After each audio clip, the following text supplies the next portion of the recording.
იმედს გამოვთქვამთ, რომ გერმანიის საგარეო საქმეთა სამინისტროს ოფიციალურ ვებგვერდზე საქართველოს შესახებ მონაცემების საკითხი გაირკვევა. მიზეზი ტექნიკური ხარვეზე იქნება და არა პოლიტიკური დემარში, რომლის მცდელობაც შეიძლება ჰქონდეთ.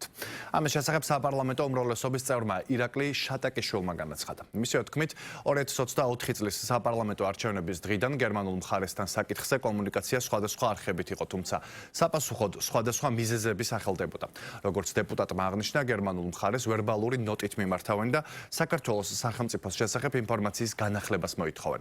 საუბარია გერმანიის საგარეო საქმეთა სამინისტროს ოფიციალურ ვებგვერდზე არსებულ მოძველებულ ინფორმაციაზე, სადაც ბოლო წლებში განხორციელებული მაღალი თანამდებობის პირების საკადრო ცვლილებები დაკორექტირებული არ არის.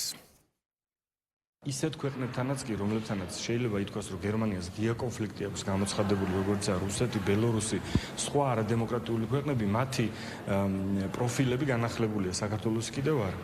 2024 წლიდან საქართველოს ჩატარებული არჩევნებიდან, საპარლამენტო არჩევნების დღიდან დღემდე სხვადასხვა საკომუნიკაციო არხებით, ზეპირსიტყვიერად, საელჩოს მეშვეობით, სატელეფონო საუბრებით, ოფიციალური ნოტებით მივმართავთ, თუმცა სახელდება სხვადასხვა მიზეზები, ჩვენ გერმანელი ხალხს რა თქმა უნდა პატივს ვცემთ, თუმცა ვერავის ვერ მივცემთ შესაძლებლობას და იმის საშუალებას, რომ ქართული ხალხის დემოკრატიული არჩევანი გააკრინონ.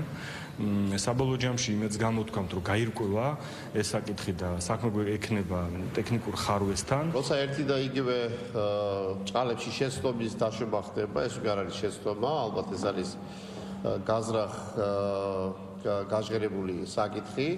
მე ვფიქრობ, რომ ეს შავლაქად აისახება კონკრეტულ დიპლომატიურ წარმომადგენლობაზე და ის ვერ, ასე ვთქვათ, დააზიანებს ქართულ-გერმანულ ურთიერთობებს.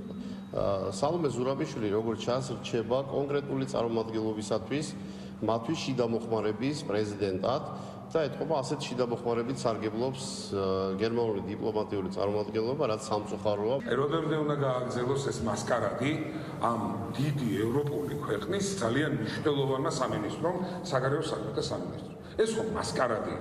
თვითონაც ხომ კარგად იციან, რომ მასკარადია. აი როგორ წარმოვიდგინოთ, რომ ჩამოვა თქვა ვინმე პირი ან სხვა რაღაც ოფიციალური ღონისძიება იქნება და ასეთი ღონისძიებები ხდება, ეხლა არ არის აუცილებელი გერმანიაში მოხდეს. და იქ ხვდებიან ერთმანეთს თანამდებობის პირები.